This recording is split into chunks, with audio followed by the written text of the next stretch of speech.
Hello and welcome to Enchantment of Eternity's video on ranking the Star Trek captains.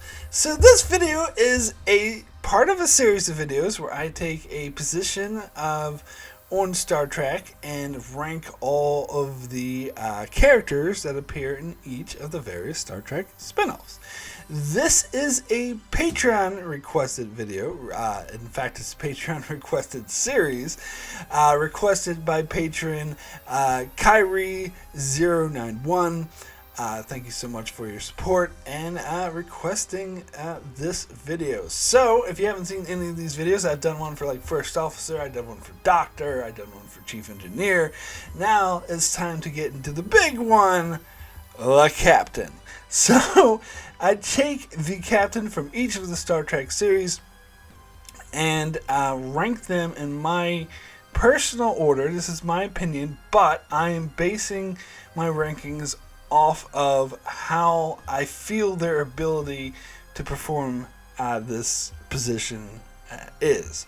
So I do choose my rankings on not which character I like personally or which one I think is better storytelling or who I think is a better fleshed out character or which one I personally prefer. Instead, I judge it off of abilities. Who has betrayed to be the best captain, who has the best ability to be a captain, and has betrayed as just being a really outstanding captain who understands how to captain a ship. Now, of course, this is my opinion on that, and I'm sure a lot of people will have various different opinions.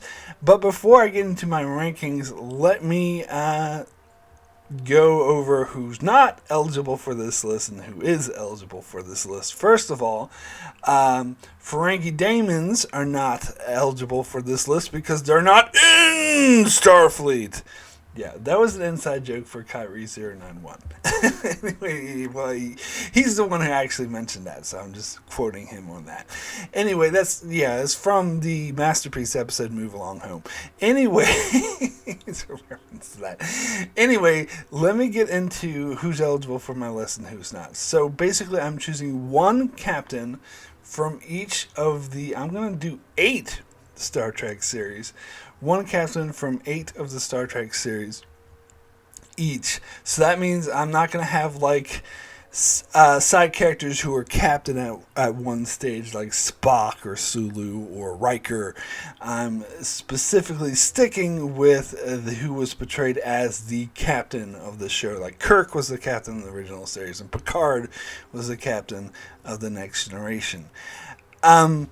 And I'm not including sort of guest captains who just happen to appear, such as, Captain Ransom or Captain Horrendez, or not even Captain Jellicoe, who, if I was including him in this list, he would be the clear worst captain.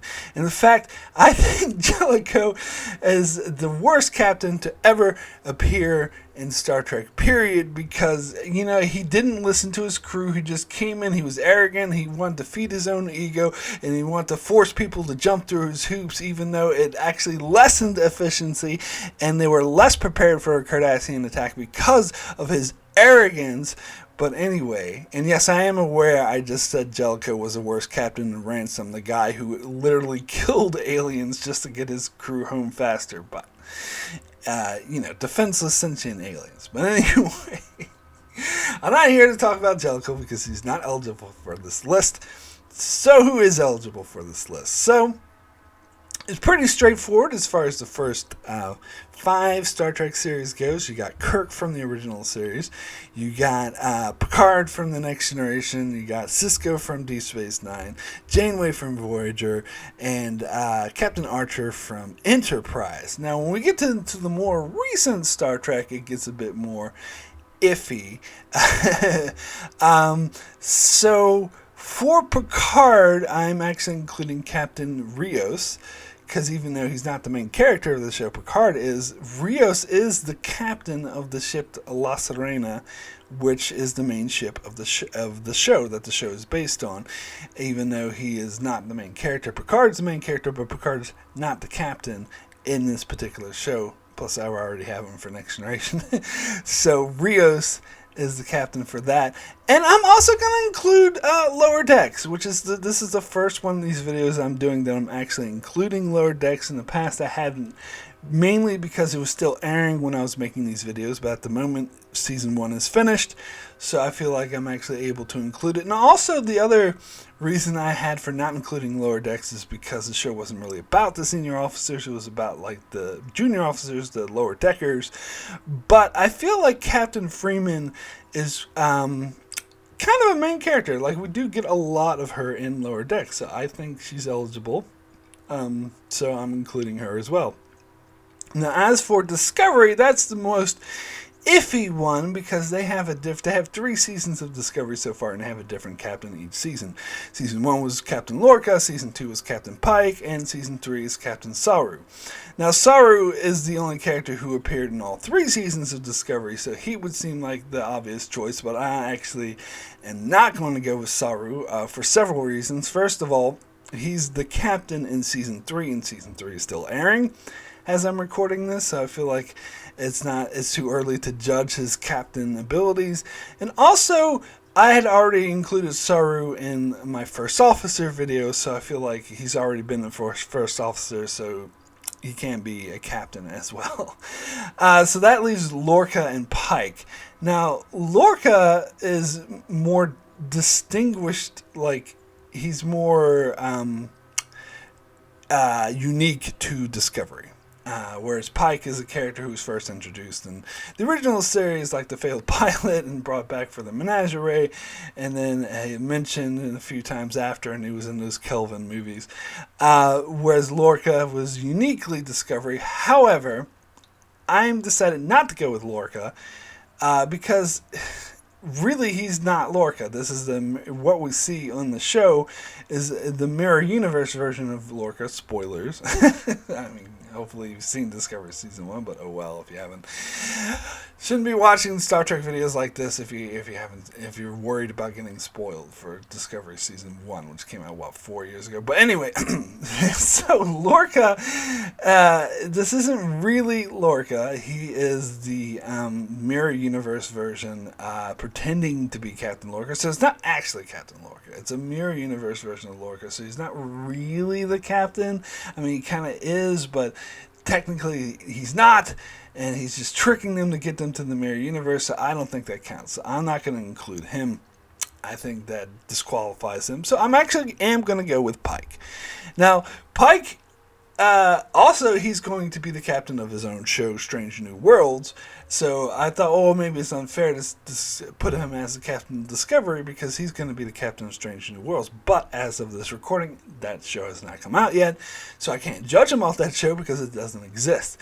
So for the moment, just because I'm making this video when I am going to include Captain Pike as the captain of Discovery. Now, this... even though he was only a temporary captain of Discovery, he was the captain for the entirety of Season 2. So, and I am going to base his abilities off of his portrayal in Discovery, not his portrayal in the original series, certainly not those stupid Kelvin films. I'm going mainly just off of how he's portrayed in Star Trek Discovery. So, those are the 8 characters that are eligible for this list. So now, let me get into this list. Let me rank them from what my opinion, who is the least capable captain, to the most capable captain. So we'll start with my number 8, which is Jonathan Archer from Star Trek Enterprise. Those familiar with my opinion on Enterprise shouldn't be too surprised that I have him as the lowest ranking. And it's not that I dislike this character, because that's not what this list is about. It's about ability, and one of my main complaints about Enterprise, particularly the first 2 seasons, is that most of these characters that run the starship are shown as incompetent, and in particular, the captain, who is shown as really incompetent. Now, I know this is a writing flaw because what they were going for, they were trying to portray, Starfleet officers who are inexperienced and unfamiliar with how space operates. But I think they went too far with that to the point where they don't come off as inexperienced or unfamiliar, as opposed to like Kirk or Picard, who had centuries of Starfleet experience to build off of, where Archer was the very first human to explore space in this way. But they overplayed their hand to the point where he's incompetent, to the point where there's people in modern day real life, 2020, or let's say 2001 when the show first came out, existence, that could captain the starship better than him, because he just lacks common sense and any sort of ability to command. Like he's not really a good captain. Now, I will say, much like Enterprise itself, Archer did improve in season 3 and 4. He became his experience with the Xindi, trying to stop them from destroying Earth. He was actually really effective, and that hardened him and made him a better captain, to the point where in season 4 he was less incompetent and more sort of onto it. But I think the huge gap and just how bumbling of a captain he was, he didn't handle his officers well. He didn't handle diplomacy. He was really dumb at diplomacy. He was terrible at diplomacy. He was just done the most goofy things, like go up to the Klingons and ask them for help when he knew full fucking well that the Klingons would just try to destroy him. And and he didn't handle it. He was very aristocratic. He only had dinner with his good friends, T'Pol and Tucker, and if they're really lucky, maybe sometimes Reed or Phlox. But really, he's like a really sort of snobbish, aristocratic, doesn't really get along with his crew, doesn't really inspire confidence for them, and he makes a lot of terrible decisions, especially in those first 2 seasons. So he is my clear choice for worst captain as far as abilities go. So let's get into my number 7 pick. So the second worst captain, and that's going to be Rios from Star Trek Picard. He is a capable officer, I guess I would say, because he's not in Starfleet. I don't know if officer is the right word, because he's like an independent contractor in this show. But he's very capable at operating a starship. I don't think he's very capable at being a captain of the starship, because he's very apathetic. He doesn't really care about his crew. In fact, he doesn't really care about anything. He's like, Picard is his patron who, paid for his services. So he's just like, oh, whatever you want to do, I don't care, whatever, blah, blah, blah. He's very apathetic, which does not make a good captain. And he's not a good leader. He basically just, his apathy really gets in his way from being a good leader. And plus, he is a bit not very competent either, because he's the Girardi, the doctor, who very clearly was the spy working for the Zot Vas, and he was very oblivious to this, even though it was right in his frickin' face. So he's not a particularly good captain either. So now, let me get into my number 6, and that is Captain Janeway from Star Trek Voyager. Now, first off, I want to admit that the reason why she ranks so low is particularly because of inconsistent writing. It's a writing issue. The writers clearly weren't consistent with her throughout the years and didn't really know how to portray her. That's what I have to go off of. When I'm going by their abilities, I have to judge the whole, picture of her entire portrayal in Voyager, and so that's what I have to go off of. Now, because if I was judging Captain Janeway just off of season 1 and 2, she would actually rank way higher, which is why I actually prefer seasons 1 and 2.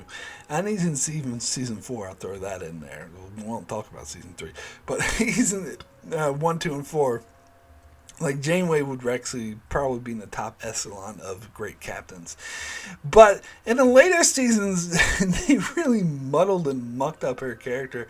And I really absolutely have to take the episode Equinox Part 2 into account, where she was a terrible captain because she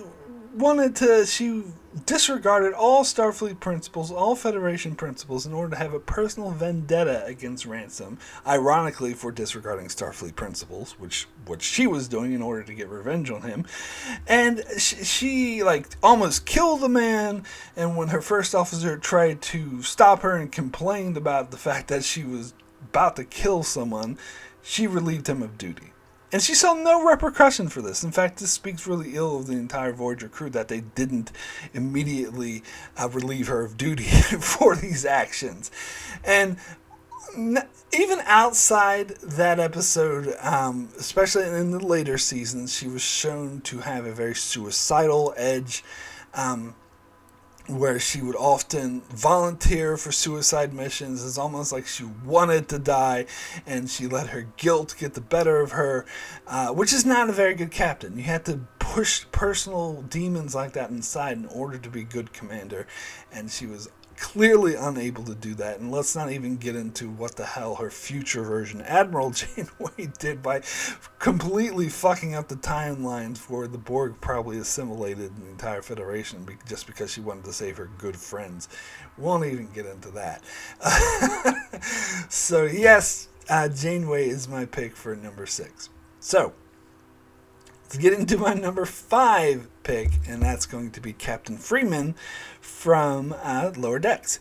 Now, when I did a review of a specific episode of Lower Decks, I think it's Temporal Edict, I called Freeman a terrible captain, which I stand by. In that instance, she was a terrible captain because she got rid of downtime and enacted this temporal edict where the computer was forcing the officers to go to their tasks one after another, and this very clearly was the direct cause of all of the dilemmas and conflicts that occurred in this episode. It was all her fault for initiating this temporal edict. So I was considering her for the worst spot, or more towards the worst. But the reason why she actually ended up ranking a bit higher is because outside that episode, she was actually shown as a pretty good, competent captain. Now, you also have to take into account that this is a comedy show, so some of her decisions were done for comedic reasons, particularly the Temporal Edict one. But I did think they took her as being a bad captain a bit too far. But in other instances, she's actually a really good captain because she has a good rapport with her crew. Like, they play poker in a very safe way to not where nobody loses and they all fold in order to get along, and she supports her first officer in his comedy acts or whatever it was that he was doing. And when it comes down to it, to a real crisis, she's able to step up and do what's necessary, put her own personal problems with her daughter aside and work together with her in order to solve the problem with the terraforming ship, trying to terraform their ship and take it over. And she's able to overcome that and work together. Of course, when her daughter's insubordinate later by saying it's censors, she's able to do what's necessary and put her daughter back in her place. And of course, she was able to do the right thing and outsmart the Pac-Leds in the season finale. So, yeah, I actually think she has her flaws, definitely, which is why she commands a sort of lesser ship of Starfleet. But ultimately, yeah, I put her above Janeway, Rios, and Archer as abilities. I think she has proven herself. Anyway, let's get into my number 4 now, getting into the really good captains. So it's hard to sort of rank these. But I'm going to start with my number 4, which is Captain Sisko. Now, Kyrie091, who requested this video, said that he personally would put Sisko at the bottom because Sisko sort of defied orders a lot and did the whole thing in the pale moonlight. Well, I don't know if that was Kyrie's reasons, but I'm sure that's what I was referencing in the part where he poisoned the atmosphere of a Maquis ship, a Maquis colony or whatever. But I actually kind of support him in those things, and I actually think what Sisko did in the pale moonlight was the right thing, because hey, the Dominion would have conquered the Federation had he not had the wherewithal to sacrifice his own self-character, his sense of self and principles, which is why that was such a great episode. But Sisko is a little bit too sort of standoffish, particularly in the later seasons. The earlier, again, they're a bit inconsistent with his character. In earlier seasons, he's more sort of has a bond with his officers, and even, to be fair, even in later seasons he does make an effort to, like, they have dinner together and whatnot, but he does seem to distance himself from them a bit too much, and like orders them around, orders the doctor to have the biomimetic gel or some shit without taking sort of their own personal things into account sometimes, but ultimately, he does inspire confidence in his crew. He's able to command the ship during war times, and his officers trust him and are very loyal, know that he's able to get them out of these life and death situations. So, I'm putting Sisko up as my number 4. Really good captain. Anyway, we'll now get into my number 3, which is James T. Kirk. Now, if anyone watching this is disappointed, oh my god, how can Kirk only be number 3 and not number 2 or not number 1? Know that he only ranks so high because I'm judging ability and not who I personally like. If I was going off of which captain I personally prefer and like to watch, Kirk would actually be towards the bottom. I'm not a fan of Kirk simply because he is just like the stereotypical cliche hero captain, which, because the show came out in the 60s, it's understandable because that's kind of what they did back then. But that's not what this is about. The video is about me judging his abilities, and if I judge his abilities to captain based off of his portrayal in the original series, he actually comes off as very capable. He manages not only... I think his reputation for being sort of a ladies' man or whatever is a bit exaggerated, as is his reputation for defying orders and flying off the handle. That's also a bit exaggerated. For the most part, he is able to stay within Starfleet's lane, but he kind of skirts the line when it's necessary, and that's what any good captain would do, particularly, like, for example, in the episode Doomsday Machine, when his commanding officer, the Commodore Decker, was clearly unhinged and giving terrible orders that would have resulted in the death of his crew. He was able to say the hell with the chain of command and defy his orders in order to save his crew, because he knew it was the right thing to do. That's what a good captain needs to do. And also, he's able to outwit his opponent. He is not like just Kirk is just brawn who likes to take his shirt off and get into fist fights. He's actually very intelligent and witty, and is often able to use those wits to outwit his opponent, particularly in like the Enterprise incidents when he outwits the Romulans and able to steal the cloaking device from them by outwitting them, and like with Nomad, the probe that wanted to destroy all of humanity on Earth, he was able to get it to self-destruct by outwitting it. So he is actually a very capable captain. Now, he ranks at number 3, not number 2 or 1, because he lets too many red shirts die. Gotta be fair. I mean, sometimes he's like, oh my god, what happened to these red shirts? But other times he acts like he doesn't even care. So that is definitely a huge strike against him. I think of that line from Lost, where Boone and Locke are talking. Boone's like, oh, did you ever watch Star Trek when they had the captain every time they beamed down with him and the guy with the pointy ears? If there's anyone wearing a red shirt, they would just die. And then Locke says, well, that sounds like a piss poor captain to me. And I think he's got a point there. I'm being fair. And again, this is a writing thing. It's just because the writers did that just to increase the stakes by having random red shirts die. But still, I gotta judge by what I see on screen. By what I see on screen, he let way too many people die, and a lot of times he didn't even care. So that is definitely a strike against him. Anyway. Let me get into my number 2. Number 2, second best captain in Star Trek, and that is Captain Pike, as portrayed in Star Trek Discovery. And to be honest, like, Pike was what made season 2 of Discovery as good as it was. Like, he was pretty much the best thing about season 2 of Discovery. And to be fair, his portrayal in Discovery was a little different than his portrayal in the original series. He was only in one episode. I mean, clips from that same episode shown again, so technically 2, but it was basically one episode. But Pike, has portrayed in Discovery, was pretty much your ideal captain. Like, he was empathetic towards his crew, like the way he, didn't try to Jellicoe shit up by coming in and be like, oh, just do things my way, blah, blah, blah. Jellicoe sucks. Anyway, sorry.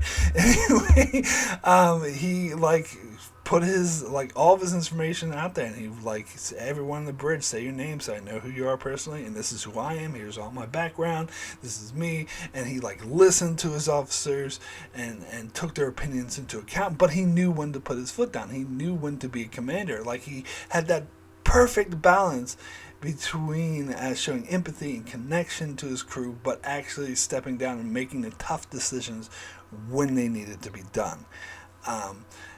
Which is what any good captain should do. And he knew when to put the treasonous Michael Burnham in her place when it was necessary. He knew when to listen to her, when to take her advice, not to dismiss her because she had merit, but also knew when she was going off the rails and when to knock her down and put her in her place. Great captain, absolutely. So, we'll get into my number 1 favorite captain. Well, not favorite captain, but best captain as far as abilities go, in my opinion. And that is, of course, Captain Jean-Luc Picard of the Starship Enterprise D. Now, Picard, he's always been my favorite captain. Personal favorite as well as ability. But I did have to, when I thought of abilities, is he the best? And there were a couple strikes against him, such as the way he was an asshole to kids in the first 2 seasons. Get off my bridge! And stuff like that. And he kind of alienated. But I think in the later 5 seasons, he really made up for that because he made a connection with his crew and he grew as a character. And I think that's actually does make him a better captain, that he's able to grow and overcome his personal flaws. And he has that same sort of wit that Kirk had.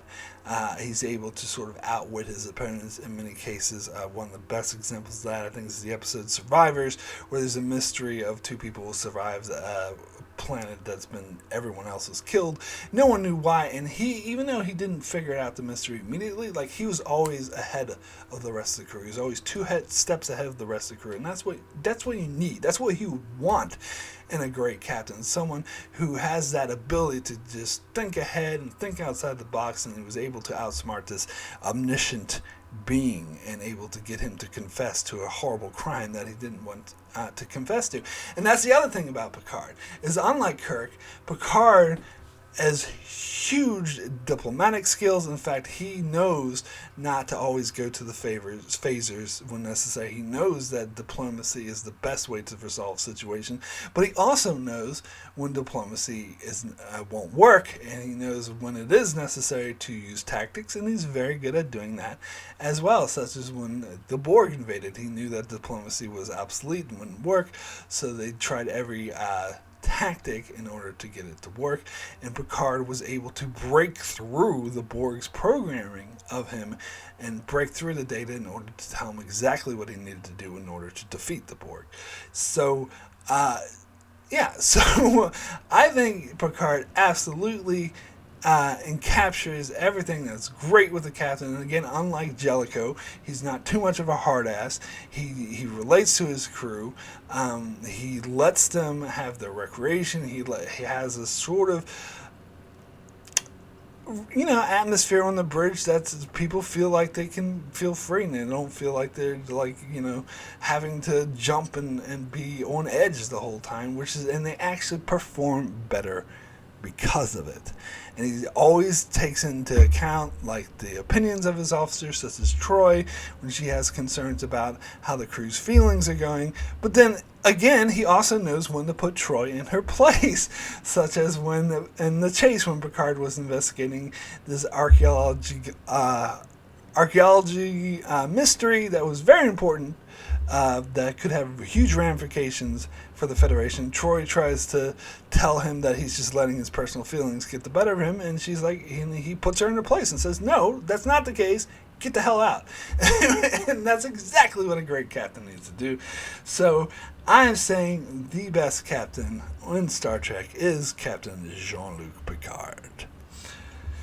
So that is it for my ranking of the Star Trek captains, which I do believe this may be the last video in this series, at least for a while.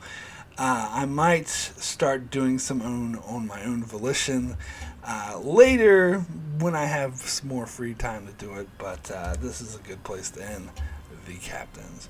Anyway, thank you guys so much for watching, and thanks for Kyrie091 for supporting me on Patreon, and also all my other Patreon supporters, Britton Byrne, Cardinal Doomsday, and anyone else who supports me on Patreon is very, very much appreciated, and it really does help keep me going. And if you would like to support me on Patreon, there is a link in the description below. Different tiers will get you different levels of access. There's a lot of sort of pre-release and early releases of my videos, and polls that you can vote on to see which Star Trek episode I will review first and what not. Anyway, even if you're not supporting me on Patreon, you can check out my channel, subscribe, make sure to drop a like, and check out my channel as I review many more Star Trek videos and cover shows like Discovery, The Expanse, Breaking Bad, The Outer Limits, and more. So be sure to subscribe so you can keep up with all of that. And thanks a lot for watching.